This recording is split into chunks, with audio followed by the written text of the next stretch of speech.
Hey everyone, I'm Tassenix and welcome back for another mod guide video. This time we're covering Ahsoka Tano Fulcrum.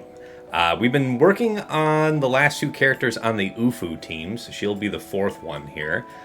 She's going to generally be under the Seer Junda lead, so we'll cover that as the leadership first and then dig right into her kit. I've got this little reduction here. Save us some time. Let me make sure it's on this showing on the screen properly. There we go. So, under Seer lead, it does assume that all allies are dark side or light side unaligned force users at battle start, and if that's the case, everybody gets plus 40% max health and protection up for 50%, and tenacity up for 2 turns, until one ally takes their first turn, stack 5% or 15% with the Omicron, of each of crit chance, crit damage, and offense per each enemy turn taken.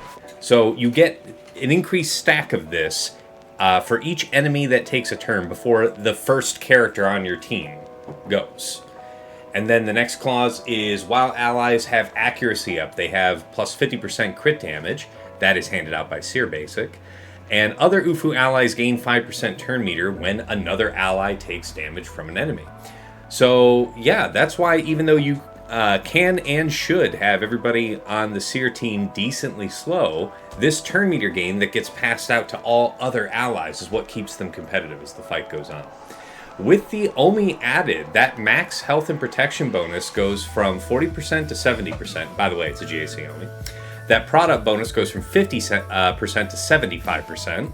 All UFU allies are immune to ability block and daze, and whenever an UFU ally dispels a debuff, recover 15% health and protection, gain advantage for 2 turns, and whenever an ally dispels a buff, recover 15% health and protection, gain foresight for 2 turns at the end of their turn.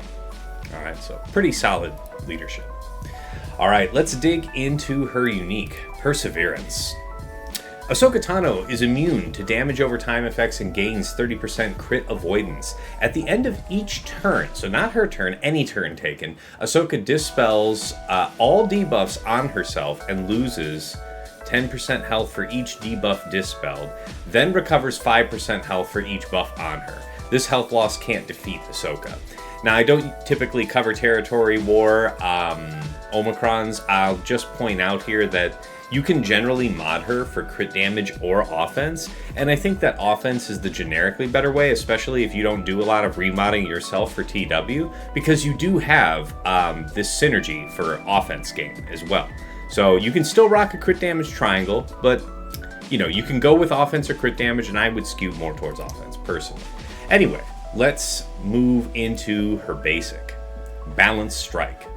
Deal physical damage to target enemy, gain protection up 40% for 2 turns, and grant protection up 40% to a random ally that doesn't have it for 2 turns. Pretty nice. Okay, her first special, Meditate. Ahsoka gains Foresight, Retribution, and each non-unique buff, excluding Taunt, present on other allies for 2 turns, then gains 15% turn meter for each buff on her.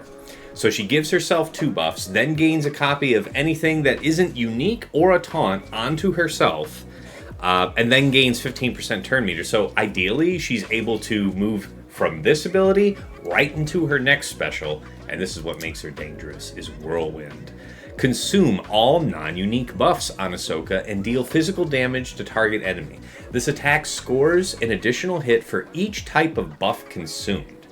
The target can't evade and has minus 50% armor against this attack. So really very serious, right? We can talk a moment just about team comps and turn order. I'll give the link for the Seer Junda video here in the video description, but the bottom line is, you know, you would probably want her to be one of the fastest, if not the fastest character on the team. I like her using Meditate first, and then doing that big hit on somebody just ahead of Malicos throwing his rocks. Because odds are, whoever Ahsoka puts some hurt on is probably going to die from the rocks if they didn't die already. So I typically like to go that way with it. And so you'll see a couple of the 5 versus 5 comps where she's featured. I think maybe only here if you're using Ninth Sister does your Ninth Sister generically kind of end up being faster than her. In 3 versus 3, this is great for defense. So I think either of these two comps are pretty good for defense. But in particular, Ahsoka on defense is great. Like, if you put down crew, that means that it's not the easiest possible defense, but if they can control your crew, then Seer doesn't do a ton of damage until much later in the fight, and Terran's kind of your only damage threat. So Ahsoka Tano Fulcrum is an outstanding choice to put in there with Terran and Seer. All three of them can do significant damage, but both Ahsoka and Terran are both very punchy up front. Okay, so I think that covers that. Let's dig right into her modding. Let me go ahead and pull this up. Okay, so I said in my last video for Terran Malicos that I kind of like to have him right around or near 240, so she should be just ahead of him. Incidentally, she's about 248 for me. You don't have to hit exactly that number. It's more about the turn order. The good news is that if you decide to mod her the way I have, like in an offense set, and you'll see that I went with offense primary for arrow and cross with a crit damage triangle, and we go with a health circle because of the survivability and the protection up given by not only herself, but a whole bunch of other people on her team. So that maximizes her survival. But you'll see that I pushed mine all the way up to Relic 9, and you don't have to go so high, but I could have this character even higher offense if I hadn't had to push some mods off. Like at Relic 9, 12,500 is possible. It's a doable thing. She has an incredibly high native amount of crit chance, right? We can see that, you know, with about 7.5% added, we're at 107% crit chance, right? So with absolutely zero added, you're probably critting. So for sure about the crit damage triangle, and because the crit chance isn't needed, you can feel very confident about rolling with that 2-piece of health.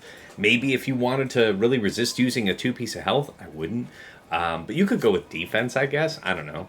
You know, she is somebody that does want to get hit, but I would much prefer health myself. So in general, it's going to be offense over... Well, I guess you want to have the turn order right first. So enough speed to hit the turn order correctly, then offense, then health, and then more speed, you know, from there. Something like that. Just stack her up as much as possible and let her fly. She hits hugely. Okay, last but never least, we can talk about applications. Let me pull this up here. So at the time of this recording, we're in 3 versus 3. That's with Terran Malicos in it. Let me filter out and see where I can't find your girl. There we go. Okay, people were taking, Seer, Terran Malicos, and Fulcrum against something like Saw Chirrut with the now expired Chirrut Kron.